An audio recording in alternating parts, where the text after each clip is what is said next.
வியாதியில் விடுதலை என்கிற அந்த பதிவின் மூலமாக உங்களை சந்திப்பதில் மகிழ்ச்சி. வேதாகமத்திலே யோவான் எழுதின 3ஆம் நிருபத்திலே 2ஆம் வசனத்தில் இப்படி வாசிக்கிறோம். பிரியமானவனை, உன் ஆத்மா வாழ்கிறது போல நீ எல்லாவற்றிலும் வாழ்ந்து சுகமா இருக்கும்படி வேண்டுகிறேன். பிரியமானவன் ஆத்மா வாழ்கிறது போல எல்லாவற்றிலும் வாழ்ந்து சுகமா இருக்கும்படி வேண்டுகிறேன் சொல்லி இந்த வசனத்திலே வாசிக்கிறோம்.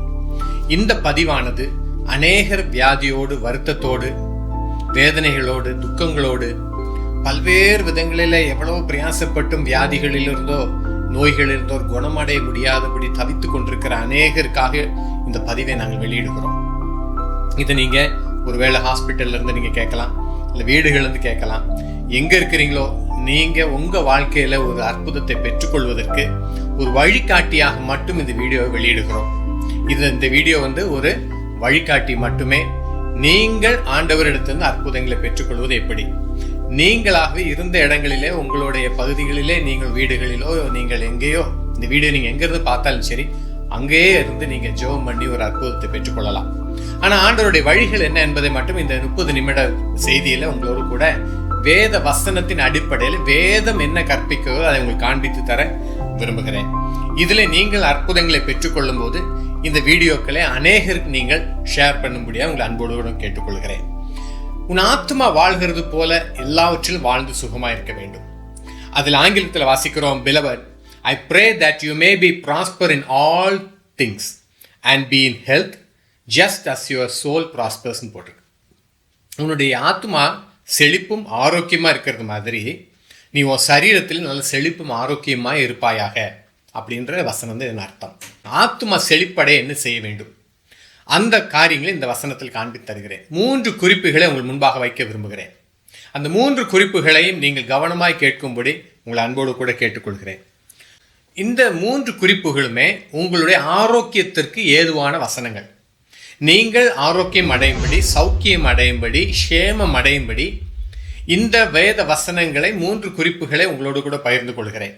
இந்த 3 குறிப்புகளை நீங்கள் கவனமாக கேட்டு அதன்படியாக நீங்களாகவே உங்களை படைத்த கடவுளிடம், உங்களை படைத்த தேவனிடம், உங்கள் சிருஷ்டிகராகிய அவரிடம் நீங்களே ஜெபம் பண்ணி அற்புதங்களை பெற்றுக்கொள்ள வேண்டும். இதுல இடையில எந்த ஒரு மீடியேட்டருக்கு வேலை இல்லை, எந்த புரோக்கருக்கும் வேலை இல்லை. நீங்க தான், உங்க இருதயம், உங்களுடைய விசுவாசம். சரி, இந்த 3 குறிப்புகளை நான் முதலாவது பார்க்க போகிறோம். இப்போ நீங்க சௌக்கியம் அடையும்படிக்கு முதலாவது காரியமாக உங்கள் வாழ்க்கையில் நடைபெற வேண்டியது பாவ மன்னிப்பு. முதல் குறிப்பாக பாவ மன்னிப்பு.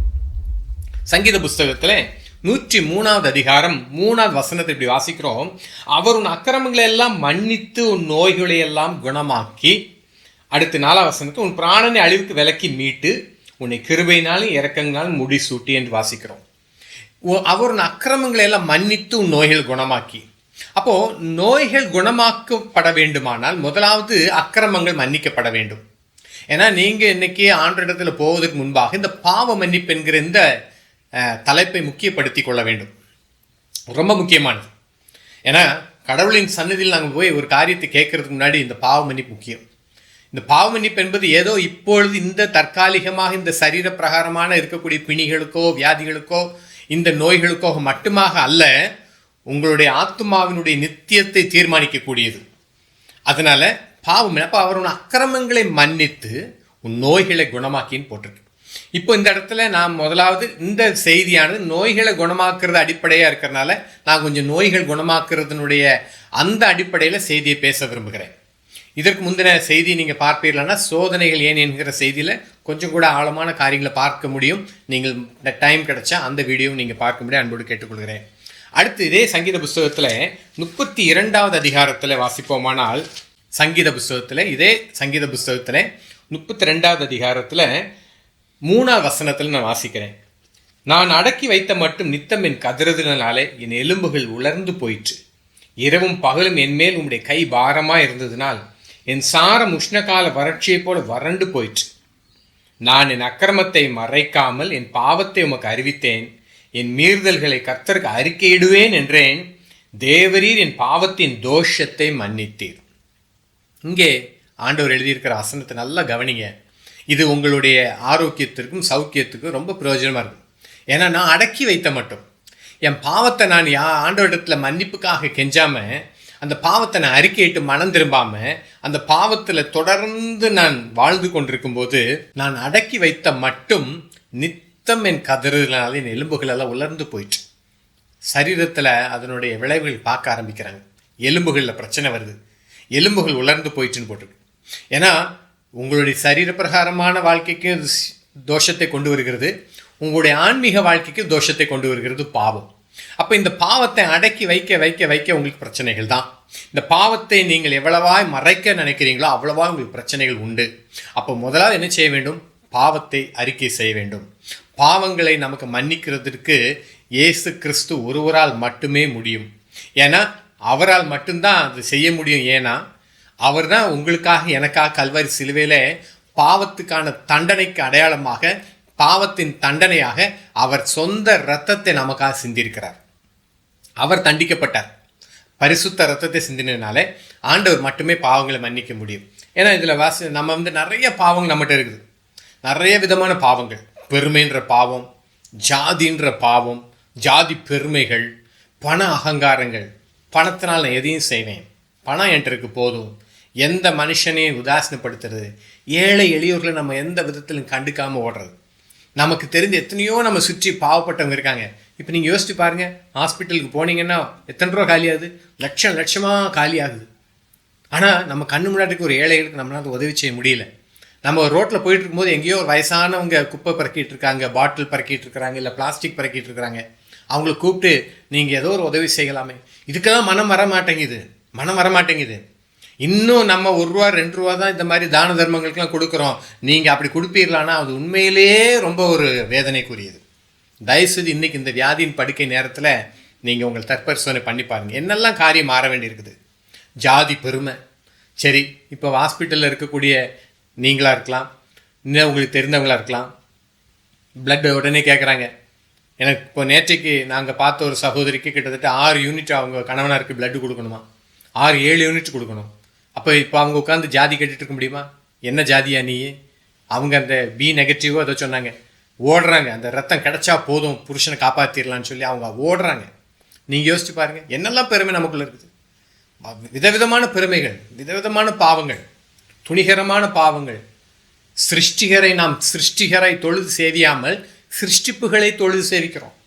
சிருஷ்டிகரை விட்டுட்டோம், அவர் சிருஷ்டித்து கொடுத்தவைகளை சேவிக்க ஆரம்பிச்சிட்டோம், அதை வணங்க ஆரம்பிக்கிறோம்.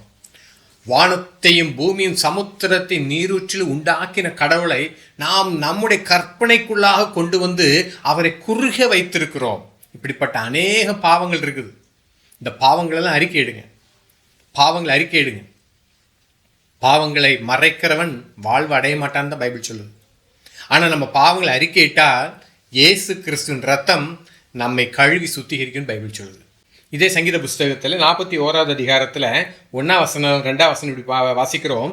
சிறுமைப்பட்டவன் மேல் சிந்தை உள்ளவன் பாக்கியவான், தீங்கு நாளில் கர்த்தர் அவனை விடுவிப்பார். நான் மீண்டும் சொல்லுகிறேன், சிறுமைப்பட்டவன் மேலே கொஞ்சம் சிந்தை வைங்கள். நீங்களே கஷ்டத்தில் இருக்கும்போது நான் இன்னொருத்தருக்காக சிந்தை வைக்க முடியுமானா முடியும். உங்களை விட கஷ்டப்படுறவங்க இருக்கிறாங்க. நானே வறுமையில் இருக்கிறேனே அப்படின்னு நினைக்கிறீங்களா? இல்லை, உங்களை விட வறுமையில் இருக்கிறவங்க எத்தனையோ பேர் இருக்கிறாங்க. எல்லாருக்கும் எல்லா விதத்திலுமே உங்களுக்கு கீழே இன்னொருத்தவங்க இருக்கிறாங்கன்ற மறந்துறாங்க. அவங்களுக்கு உதவி செய்யுங்க. சிறுமைப்பட்டவன் மேல் சிந்தை இருந்து போதும். சிந்தை இருந்துச்சுன்னா செயலும் வர ஆரம்பிச்சிடும். சிந்தையே இல்லையே, நமக்கு சிந்தையே இல்லையே. எனக்கு தெரிஞ்ச எங்கள் வீட்டு பகுதியில் ஒருத்தர் தர்மம் எடுக்க வருவார். அவரை கிட்டத்தட்ட ஒரு சில வீடுகள்லாம் 1/2 மணி நேரம் நிப்பாட்டி வச்சுருப்பாங்க. எவ்வளோ கொடுப்பாங்க தெரியுமா? 5 ரூபா கொடுக்குறதுக்கு 1/2 மணி நேரம். எவ்வளோ கஷ்டம் தெரியுமா எல்லாம் பார்க்குறதுக்கு. ஆனால் சிறுமைப்பட்டவன் மேல் சிந்தை உள்ளவன் பாக்கியவான், தீங்கு நாளில் கர்த்தர் அவனை விடுவிப்பார். அடுத்து போட்டிருக்குது, கர்த்தர் அவனை பாதுகாத்து அவனை உயிரோடு வைப்பார். பூமியில் அவன் பாக்கியவானாக இருப்பான். அவன் சத்துருக்களின் இஷ்டத்திற்கு நீர் அவனை ஒப்பு கொடீர். படுக்கையின் மேல் வியாதியாய் கிடக்கிற அவனை கர்த்தர் தாங்குவார். அவனுடைய வியாதியிலே அவன் படுக்கை முழுவதையும் மாற்றி போடுவார். இப்போ வியாதியின் படுக்கையில் இருக்கிற உங்களுக்கு தான் இந்த செய்தி. உங்களுக்கு ஆண்டு கொடுக்குற ஆலோசனை, நீங்கள் பாவங்கள் மன்னிக்கப்பட வேண்டும். உங்களிடத்தில் பெருமைகள் அறிக்கையிடுங்க.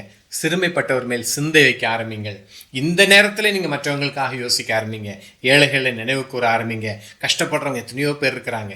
அவங்க எதனால கஷ்டப்படுறாங்கன்ற நம்ம ஆராய்ச்சிக்கு போக வேண்டாம். ஆனால் கஷ்டப்படுறவங்க நம்ம உதவி செய்ய ஆரம்பிப்போம். கர்த்தர் உங்களை வியாதியின் படுக்கையை முழுவதும் மாற்றி போடுவார் பைபிள் சொல்லுது. இதெல்லாம் உண்மையான வசனங்கள். சரி, இந்த பாவத்தை குறித்து இன்னும் ஒரு சில வசனங்களை வேதத்தின் வெளிச்சத்தில் பார்க்க போகிறோம். இயேசு கிறிஸ்துவின் பிறப்பை குறித்து பல 100 ஆண்டுகளுக்கு முன்பாக எழுதப்பட்ட தீர்க்கதரிசன வசனம். ஏசாயான்ற புஸ்தகம் பைபிளில் இருக்க 53வது அதிகாரத்தில் 4வது 5வது வசனம் ரொம்ப முக்கியமான வசனம்.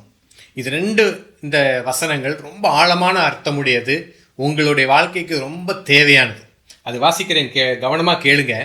மெய்யாகவே அவர் நம்முடைய பாடுகளை ஏற்றுக்கொண்டு நம்முடைய துக்கங்களை சுமந்தார். நாமோ அவர் தேவனால் அடிபட்டு வாதிக்கப்பட்டு சிறுமைப்பட்டவர் என்று எண்ணினோம். நம்முடைய மீறுதல் நிமித்தம் அவர் காயப்பட்டு நம்முடைய அக்கிரமங்கள் நிமித்தம் அவர் நொறுக்கப்பட்டார். நமக்கு சமாதானத்தை உண்டு பண்ணும் ஆக்கினை அவர் மேல் வந்தது, அவருடைய தழும்புகளால் குணமாகிறோம்.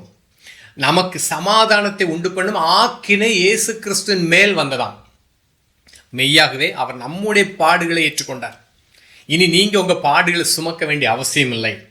உங்கள் ஆவி ஆத்மா சரீரத்தில் நீங்கள் இவ்வளவாய் உபாதிக்கப்பட வேண்டிய அவசியம் இல்லை, உபத்திரவப்பட வேண்டிய அவசியம் இல்லை. ஏன்னா அவர் உங்களுடைய பாடுகளை ஏற்றுக்கொண்டு நம்முடைய துக்கங்களை சுமந்தார். இந்த துக்கங்களை சுமந்தார்ன்ற வார்த்தை 2 விதத்திலையும் வேதத்தில் வாசிக்க முடியும். ஒன்று, ஆவிக்குரிய ஆன்மீகமான உங்களுக்கு இருந்த துக்கங்கள், அடுத்து சரீர பிரகாரமாக இருக்கக்கூடிய துக்கங்கள். இது 2யுமே இந்த வசனத்தில் பொருத்தி பார்க்க முடியும். ஏன்னா அதுக்குள்ள வசனத்தை நான் காண்பி தருகிறேன். 1 பேதுருவின் புஸ்தகத்தில் 2வது அதிகாரம் 24ஆம் வசனத்தில் வாசிப்போமானால், நாம் பாவங்களுக்கு செத்து நீதிக்கு பிழைத்திருக்கும்படி அவர் தாமே தமது சரீரத்திலே நம்முடைய பாவங்களை சிலுவையின் மேல் சுமந்தார், அவருடைய தழும்புகளால் குணமானீர்கள். முதலாவது நான் உங்களுக்கு காண்பித்து தந்தேன், உங்கள் ஆத்மா செழித்திருக்க வேண்டும். அந்த ஆத்மா செழித்திருக்க வேண்டும், உங்கள் பாவங்கள் மன்னிக்கப்பட வேண்டும்.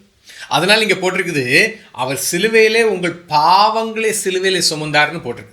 இது உங்களுடைய ஆன்மீக வாழ்க்கைக்கான காரியமும் உங்களுடைய ஆத்மாவுக்கு அடுத்த விஷயமாக இங்கே 1 பேதுரு 2வது அதிகாரம் 24ஆம் வசனத்தில் வாசிக்கிறோம்.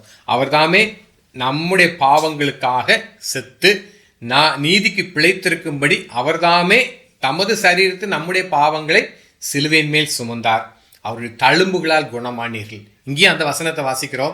ஏசாயா 53வது அதிகாரம் 5ஆம் வசனத்தில் வாசிக்கிறோம், அவருடைய தழும்புகளாலே குணமானோம்னு போட்டிருக்குது. இங்கே போட்டிருக்குது அவருடைய தழும்புகளாலே குணமானீர்கள். இங்கே யாரை குறிப்பிடப்படுகிறது, இங்கே யாரை குறிப்பிட்டிருக்குன்னா அந்த பாக்கியத்தை அடைந்தவர்கள் காண்பிக்கப்படுகிறது. இங்கே பாக்கியத்தை பெற்றவர்கள் இங்கே எழுதப்பட்டிருக்குது. அதனால நல்லா கவனிங்க. அப்போ இங்கே 1 பேதுருவில் வாசிக்கிறோம் நம்முடைய ஆன்மீக குணமாக்குதல், ஆத்மாவில் குணமாக்கப்படுதல். அதையே புதிய ஏற்பாட்டில் மத்தேயுங்கிற புஸ்தகம் உண்டு. அதில் 9வது அதிகாரத்தில் 17ஆம் வசனத்தில் இதே வசனத்தை மீண்டும் வாசிக்கிறோம். எப்படி வாசிக்கிறோம்னா, அவர் தாமே நம்முடைய பலவீனங்களை ஏற்றுக்கொண்டு நம்முடைய நோய்களை சுமந்தார் என்று ஏசாயா தீர்க்கதரிசினால் உரைக்கப்பட்டது நிறைவேறும்படி இப்படி நடந்தது.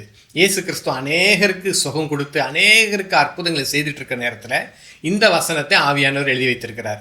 இங்கே எதை குறிப்பிடுறாருன்னா, சரீர உபத்திரவத்தை, சரீர பிரச்சனைகளை, சரீர பலவீனங்களை குறிப்பிட்டு இங்கே எழுதப்பட்டிருக்கு. என்ன போட்டிருக்குது, அவர் தாமே நம்முடைய பலவீனங்களை ஏற்றுக்கொண்டு, நம்முடைய துக்கங்களைன்றத இங்கே பலவீனங்களை ஏற்றுக்கொண்டு, நம்முடைய பாடுகள்ன்றது இங்கே பலவீனன்றதுல மென்ஷன் பண்ணப்பட்டிருக்கு. அடுத்து நம்முடைய நோய்களை சுமந்தார் என்று போட்டிருக்கு. அங்கே ஏசாயால வாசிக்க நம்முடைய துக்கங்களை சுமந்தார் சொல்லி, அந்த துக்கங்கள் ஆன்மீக காரியமாக இருக்கலாம், உங்கள் சரீர பிரகாரமாக இருக்கலாம். ஆனால் நோய்களை சுமந்தார் என்று ஏசாயா தீர்க்கதரிசியால் உரைக்கப்பட்டு நிறைவேறும்படி இப்படி நடந்தது. இப்படி அநேகருக்கு ஆண்டவர் சௌக்கியம் கொடுக்க ஆரம்பிக்கிறார். இந்த நோய்களும் இந்த உபத்திரவங்களும் இந்த பாடுகளும் நிச்சயம் இயேசு கிறிஸ்துவனுடைய வரும்பொழுது மாத்திரமே ஒரு விமோச்சனம் நமக்கு உண்டு.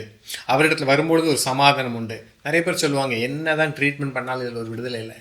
இன்றைக்கி நல்லா கவனிச்சிங்கன்னா எல்லா ட்ரீட்மெண்ட்டும் எப்படி தான் இருக்குன்னா, அந்த நோயை கொஞ்சம் அடக்கி வச்சுருக்கோம், அவ்வளோதான். அந்த மெடிக்கேஷனில் நம்ம இருந்துகிட்டே இருக்கணும். அந்த மருந்து மாத்திரையில் சாப்பிட்டே இருக்கிற வரைக்கும் ஓகே, விட்டிங்கன்னா அடுத்து என்ன செஞ்சிருது, மேலே வந்துடும். இதுதான் இன்றைக்கி இருக்கக்கூடிய அநேகமான ட்ரீட்மெண்ட்கள். வெகு சில ட்ரீட்மெண்ட் தான் அந்த நோயிலிருந்து ஒரு விடுதலை தருதோ இல்லை குணமாக்கப்படுதெல்லாம். அது உங்களுடைய விசுவாசம். நான் ட்ரீட்மெண்ட் எடுக்கக்கூடாதுனோ டாக்டர்கிட்ட போகக்கூடாதுனோ அதை பற்றிலாம் நான் பேச வரல. நீங்கள் ஆண்டவர்கிட்ட எப்படி சௌக்கியம் அடைவது, நீங்களாகவே சௌக்கியம் அடைவது, அதான் முக்கியமான விஷயம். ஏன்னா இயேசு கிறிஸ்துட்ட ஒரு முடக்குவாதம் உள்ளவனை கூட்டிகிட்டு வருவாங்க.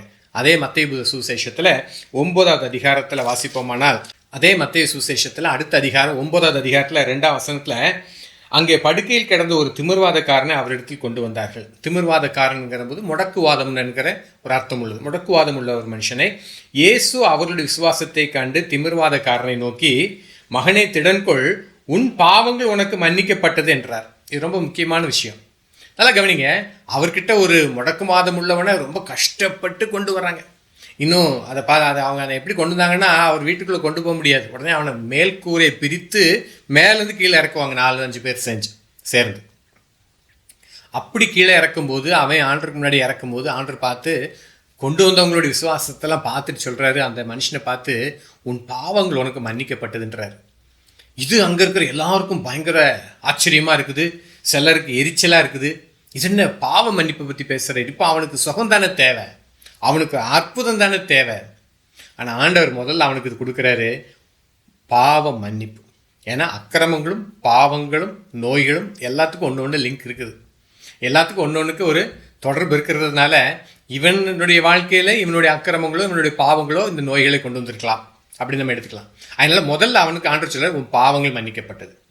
அடுத்துதான் சொல்லுவார், நீ உன் படுக்கை எடுத்து நீ வீட்டுக்கு போ அப்படின்வார். அவன் எந்திரிச்சு சுகத்தோடு போயிடுவான். இதை கண்ட எல்லாருக்கும் ஆச்சரியம் வரும். ஏன்னா பாவ மன்னிப்பு ரொம்ப முக்கியம். அதனால தான் இந்த செய்தியில் உங்களோட காட்டி தருகிறேன். பாவங்களை வாயை திறந்து அறிக்கையிடுங்க, மனம் கசந்து அழுது அறிக்கையிடுங்க, ஒப்புரவாகுதலின் காரியங்களை செய்யுங்க. நீங்கள் எங்கே யார் இடத்துல என்னென்ன ஒப்புரவாக வேண்டும், யாருடைய சொத்தையாக திருடி வச்சுருக்கீங்களா அதை உடனே திருப்பி கொடுங்க. யாருடைய பணத்தையாக வாங்கிட்டு நீங்கள் கொடுக்காமல் இருக்கிறீங்களா அதை உடனே திருப்பி செலுத்துங்க. யாராவது உங்ககிட்ட வந்து மன்னிப்பு கேட்டுட்டு இன்னும் மன்னிக்காமல் இருக்கிறீங்களா அவங்ககிட்ட நீங்கள் மனப்பூர்வமாக போய் மன்னிப்பை கொடுங்க. எதுவாக இருக்கட்டும், நீங்கள் கொடுக்க வேண்டியதை உடனே கொடுத்து முடிங்க, நீங்கள் செய்ய வேண்டியதை செய்து முடிங்க. இது ரொம்ப முக்கியமானது. ஒரு சின்ன பேனா கூட அடுத்தவங்களுக்குள்ளது உங்ககிட்ட இருக்கக்கூடாது. ஒப்புரவாகுதல், சரிப்படுத்தப்படுதல் செய்ய வேணும். லஞ்சமாக வந்த பணமாக இருந்துச்சா அது உங்களுக்கு கடைசி வரைக்கும் சாபமாக தான் இருக்கும். அந்த லஞ்ச பணத்தை ஏழைகளுக்கு கொடுத்து அந்த பணத்தை உங்ககிட்ட இருந்து விலக்கிடுங்க. நீங்கள் யார்கிட்ட போய் லஞ்சம் வாங்கினீங்க என்னன்னு தெரியாது இல்லையா, ஏழைகளுக்கு கொடுத்துருங்க, அனாதைகளுக்கு கொடுத்துருங்க, அவங்களுக்கு கொடுத்து அதை சரிப்படுத்திடுங்க. அநியாயமாக வந்த வருமானமாக அதை அப்படியே மாற்றிடுங்க. அநியாய வட்டினாலும் கந்து வட்டினாலும் மீட்ரு வட்டி அப்படி இப்படின்னு சம்பாதிச்சிங்களா அந்த பணம் உங்களுக்கு சாபமாக தான் இருக்கும். இப்போ என்ன செய்யணும்னு நான் சொல்கிறேன், அதை அப்படியே ஏழைகளுக்கு போய் கொடுத்துட்டு நீங்கள் ஒரு புது ஆரம்பத்தை கடவுள்கிட்ட வந்து கேளுங்க. இல்லாமல் நீங்கள் என்னதான் செஞ்சாலும் சரி, அது அந்த பணங்கள் உங்களுக்கும் உங்கள் சந்ததிகளுக்கு எல்லாத்துக்கும் சாபமாக தான் இருக்கும். பெரிய அரசியல்வாதியாக நீங்கள் இருக்கலாம், பெரிய செல்வாக்கு மிகுந்த ஒரு மனிதராக கூட இருக்கலாம், உங்களை கேள்வி கேட்கறதுக்கு ஆளே இல்லாமல் இருக்கலாம், பல 1000 கோடிகள் கூட நீங்கள் எடுத்துருக்கலாம். ஆனால் அது உங்களுக்கு சமாதானத்தை கொடுக்காது. உங்களுக்கு வேதனைகளின் துக்கத்தையும் உங்கள் சந்ததிக்கும் குடும்பத்துக்கும் பிள்ளைகள் பேரப்பிள்ளைகள் எல்லாரும் பாதிக்கும். தயவுசெய்து ஞாபகம் வைத்துக்கோங்க. இன்னைக்கு இந்த செய்தியை பார்க்கும்போது அப்படியே ஒப்பு கொடுத்து மனம் திரும்புங்க. உன் பாவங்கள் மன்னிக்கப்பட்டதுன்ற அந்த வார்த்தையை மட்டும் பெற்றுட்டிங்கன்னா உங்கள் வாழ்க்கை சேமமாயிரும். அதேதான் நம்ம வாசிக்கிறோம். ரோமர் என்கிற புத்தகம் பைபிள் இருக்குது, அதில் 4வது அதிகாரம் 25ஆம் வசனத்தில் வாசிக்கிறோம், அவர் நம்முடைய பாவங்களுக்காக ஒப்பு கொடுக்கப்பட்டு நாம் நீதிமான்களாக்கப்படுவதற்காக எழுப்பப்பட்டும் இருக்கிறார். இப்போது நாம் நீதிமானாக்கப்படணும். பாவங்களை அறிக்கையிட்ட உடனே அடுத்து என்ன திரும்ப செய்கிறாருன்னா, உங்களை விசுவாசத்தினால நீங்கள் நீதிமான்களாக மாற்றப்படுறீங்க. நீதிமான்களாக்கப்படுகிற அனுபவம் தான் ரொம்ப முக்கியமானது. ஏன்னா நீதிமான்களுடைய ஜபத்திற்கு தான் கர்த்தருடைய கண்கள் செவிகளும் திறந்திருக்குது. நீங்கள் பாவத்தோடு செய்யக்கூடிய ஒரே ஜபம் பாவியான் என்மேல் கிருபையாயிருன்ற ஜபம் மட்டும்தான் அங்கே கேட்கப்படும், வேற எந்த ஜபமும் கேட்கப்படாது. ஆனால் நீங்கள் நீதிமான்கள் ஆக்கப்படும் பொழுது நீங்கள் தேவ சமூகத்தில் நீங்கள் நித்தம் போய் கேட்க முடியும். நீதிமான் ஆக்கப்படுகிறது ரொம்ப முக்கியம். ஆனால் நம்முடைய பாவங்களுக்காக அவர் ஒப்பு கொடுக்கப்பட்டு நாம் நீதிமான்கள் ஆக்கப்படும்படிக்கு அவர் என்ன செஞ்சார், எழுப்பப்பட்டிருக்கிறார். நாம் நீதிமான்களாக மாற்றப்படுவதற்காக அவர் 3ஆம் நாள் உயிரோடு எழுப்பப்பட்டிருக்கிறார்.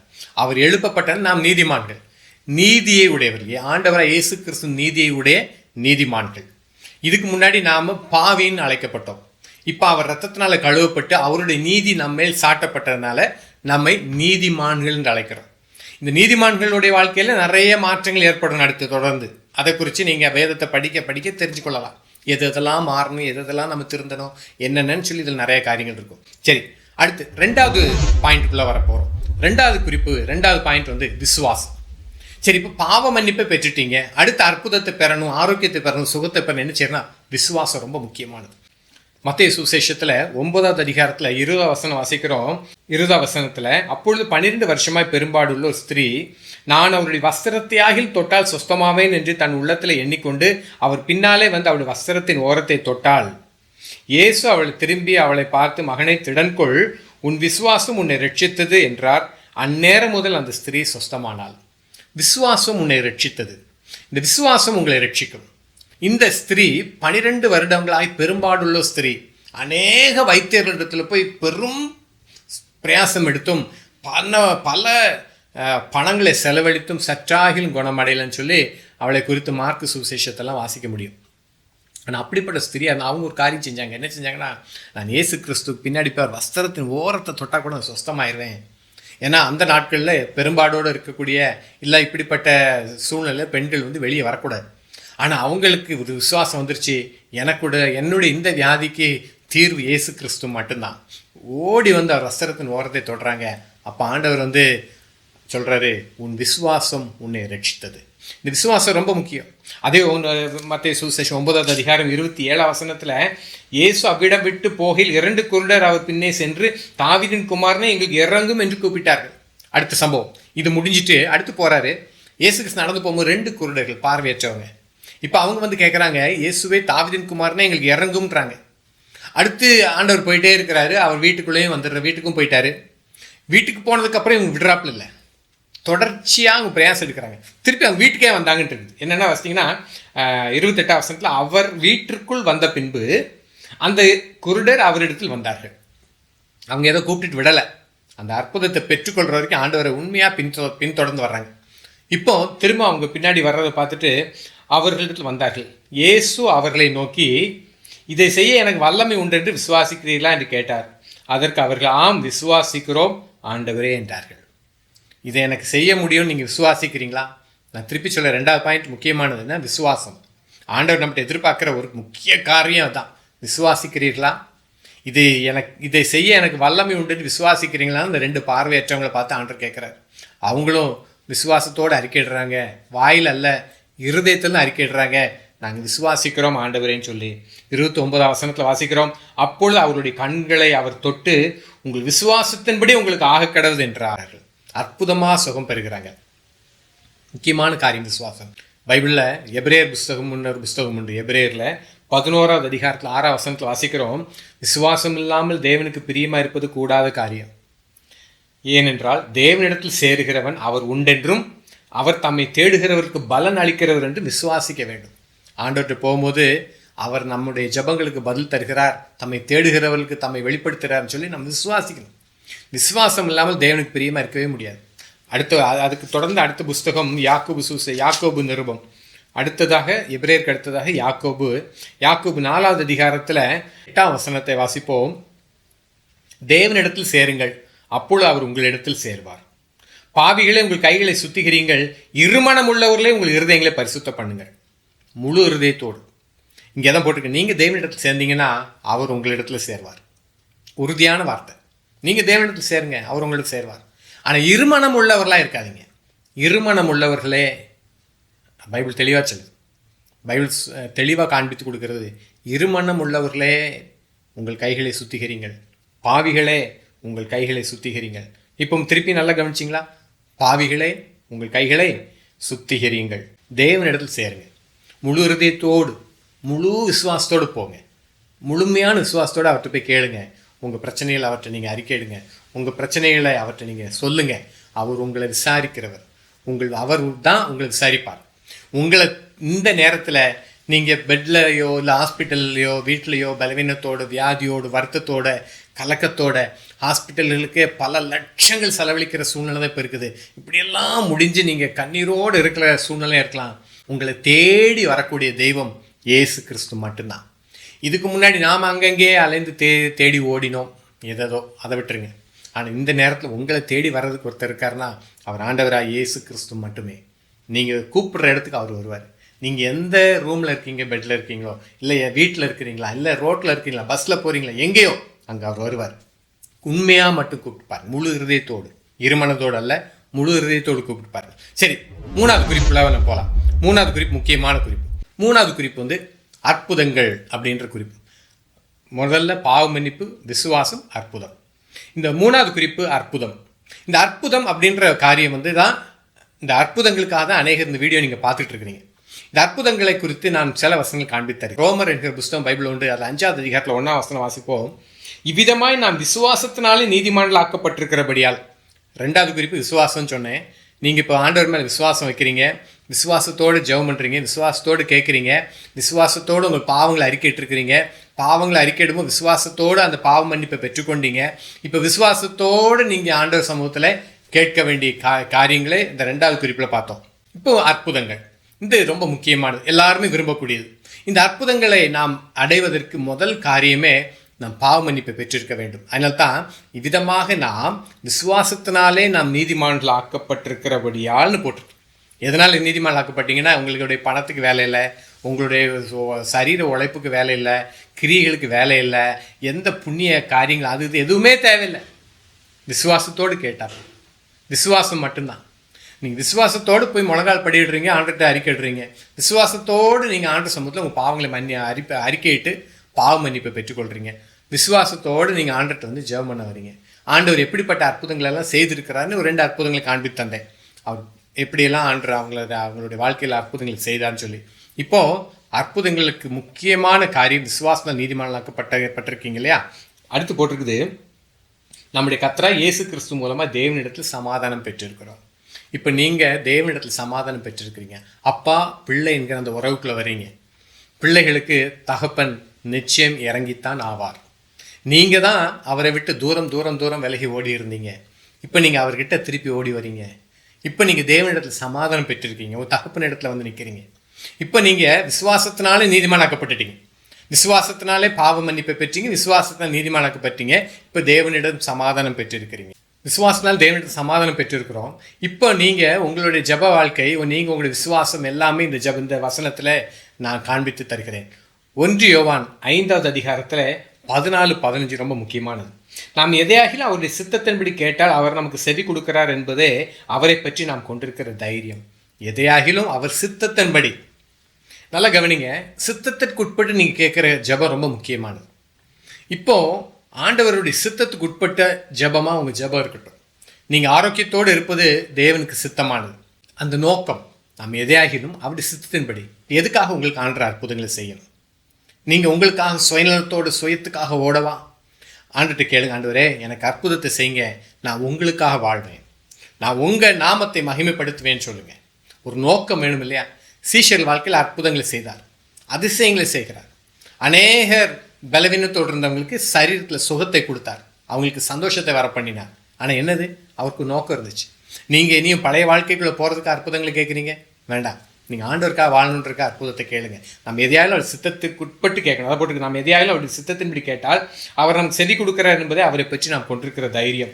நாம் எதை கேட்டாலும் அவர் நமக்கு செவி கொடுக்கிறார் என்று நாம் அறிந்திருந்தோமானால் அவரிடத்தில் நாம் கேட்டவைகளை பெற்றுக்கொண்டோம் என்று அறிந்திருக்கிறோம். எதை கேட்டாலும் சரி, ஏன்னா நீங்கள் கேட்குறது எல்லாமே ஆன்மீக விஷயங்கள். இப்போ உங்கள் ஆத்மா செழித்திருக்கும் போது உங்கள் சரீரம் செழித்திருக்கிறது. உங்கள் சரீரம் செழித்திருந்தால் நீங்கள் சொல்கிறீங்க, ஆண்டவரே நான் உங்களுக்காக ஒரு வாழ்க்கை வாழ்கிறேன். என்னை போல வருத்தத்திலும் சஞ்சலத்திலும் துக்கத்திலும் தவிப்பிலும் இருக்கிற அநேகருக்கு நான் போய் உங்கள் நாமத்தை சொல்லுகிறேன். இயேசு கிறிஸ்து தான் எனக்கு சுகம் தந்தார் நான் சொல்கிறேன். ஆண்டவரிடத்தில் வந்து அநேகர்கிட்ட ஆண்டரான்னு சொல்லுவார், நீ போய் உன் ஜனத்துக்கு அருதி, நீ போய் கர்த்தருக்கு இறங்கினதே நீ இவங்ககிட்ட போய் சொல்லு. சில நேரத்தில் சிலட்டு சொல்லுவார், இதை நீ சொல்லாதன்வார். சில நேரத்தில் அவர் வந்து மரித்தவர்களை உயிரோடு எழுப்பியிருப்பார். அப்போல்லாம் அவங்களுக்கு சொல்லுவார், நீ இதை சொல்லாத, இதை பற்றி வெளியே. ஏன்னா அதெல்லாம் தெரிஞ்சு ரொம்ப ஃபேமஸ் ஆகிட்டாருன்னா அவரை சிலுவையில் அடிக்கிறதுக்கு தடை ஆயிருமோன்னு சொல்லி சொல்ல வேண்டான்றார். ஆனால் அவருடைய பிரதானமான காரியம் நீங்கள் போய் அறிவீங்கள். இப்போது நீங்கள் அவர் சித்தத்துக்கு உட்பட்டு கேளுங்க. என்னது? நீங்கள் நோயோடு இருப்பது அவர் சித்தம் இல்லை. நீங்கள் முடங்கி கிடந்து படுக்கையில் கிடப்பது அவர் சித்தம் இல்லை. ஒரு தகப்பன் தன் பிள்ளையை அப்படி பார்க்க விரும்புவாரா? பார்க்க விரும்ப மாட்டார். ஆனால் நாம் அவரை விட்டு தூரம் போனோம், தூரமாக இருந்தோம், பல வேதனைகள் வியாதிகள் வருத்தங்கள் ஆகப்பட்டு கிடக்கிறோம். ஆனால் இப்போ ஆண்டுகிட்ட வாங்க, கேளுங்க, எனக்கு சுகத்தை தாங்க. அவர் நிச்சயம் வார்த்தை அனுப்பி குணமாக்குற தேவன் பைபிள் சொல்லுது. அவருடைய தழும்புகளால் சுகமானீர்கள் சொல்லுகிறது. நீங்கள் தழும்புகளால் சுகமாவீங்க. அவர்களுடைய தழும்புகள் உங்கள் மேலே பட்டுருச்சுன்னா போதும், எந்த வியாதியோ எந்த பலவீனமோ எந்த மந்திர செய்வனே இருந்தாலும் சரி, அது உங்ககிட்ட நெருங்கவே முடியாது. நீங்கள் விசுவாசத்தோடு மாத்திரம் கேளுங்க. யாக்கோபு என்கிற நிருபம் பைபிள் இருக்குது. அது 5வது அதிகாரத்தில் 15ஆம் வசனத்தில் இப்படி வாசிக்கிறோம், அப்பொழுது விசுவாசமுள்ள ஜெபம் பிணியாளியை ரட்சிக்கும். விசுவாசமுள்ள ஜெபம் பிணியாளியை ரட்சிக்கும். இப்போ கேட்க வேண்டிய ஒரு முக்கிய அற்புதத்தை பெற்றுக்கொள்கிறதுக்கு முக்கிய காரியம், நீங்கள் விசுவாசத்தோடு ஜெபம் பண்ணுங்க. பிணியாளி ரட்சிக்கும்னு போட்டிருக்குது. ஒருவேளை ரட்சிக்கும் நல்ல, பிணியாளி ரட்சிக்கும். அற்புதங்களை பெறுவீர்கள். அற்புதங்கள் உங்களுக்கு வேண்டும். ஏன்னா நீங்கள் ஆண்டவருக்காக வாழ்கிறதுக்காக, ஆண்டவருக்காக ஓடுறதுக்காக. இப்போ நீங்கள் ஜெபம் பண்ணுறதுக்காக அங்கே போங்க, ஜெபம் பண்ணுறதுக்காக இங்கே போங்க, இல்லை எங்கேயோ ஃபோன் பண்ணி ஜெபம் பண்ண சொல்லுங்கன்னா இல்லை. நீங்கள் உங்கள் அப்பாட்ட பேசுகிறதுக்கு நான் இடையில வந்து சொல்லிக் கொடுக்க வேண்டிய அவசியமே இல்லை. ஆனால் உங்கள் அப்பாட்ட போகிறதுக்கான வழிமுறைகள், அந்த வழியை உங்களுக்கு காட்டி தருகிறேன். அப்பா கிட்ட போய் எப்படி பேசணும், உங்கள் அப்பாவுக்கும் உங்களுக்கு இருக்கிற தொடர்பு அது வேறு. அதுக்குள்ளே நானோ யாரும் வரக்கூடாது. உங்களுக்கும் உங்களை படைத்த கடவுளுக்கும் இருக்கிற அந்த ரிலேஷன்ஷிப்புக்குள்ளே இடையில யாரும் வரக்கூடாது. நீங்கள் ஜெபம் பண்ணி நீங்கள் உங்கள் இடத்துல நான் சொல்கிறேன், நீங்களே விசுவாசத்தோடு இந்த அற்புதங்களை பெற்றுக்கொள்ள வேண்டும். நாளைக்கு சுகம் ஆனாலும் இந்த ஊழியக்கார் ஜெபம் பண்ணி அந்த ஊழியக்கார் ஜெபம் பண்ணிலாம் சொல்லக்கூடாது. நான் வீட்டில், நான் ரோட்டில், நான் ஆஸ்பத்திரியில், நான் இந்த இடத்துல, இங்கே இந்த காட்டுக்குள்ளே, இல்லை எங்கேயோ நான் முழங்கால் படிட்டு நான் விசுவாசத்தோடு ஜெபம் பண்ணேன், நான் பாவ அறிக்கை செஞ்சேன், நான் விசுவாசத்தினாலே ஜெபம் பண்ணினேன், ஆண்டவர் என் ஜெபத்துக்கு பதில் கொடுத்து எனக்கு சுகத்தை தந்திருக்கிறாருன்னு நீங்கள் சாட்சி சொல்லணும்.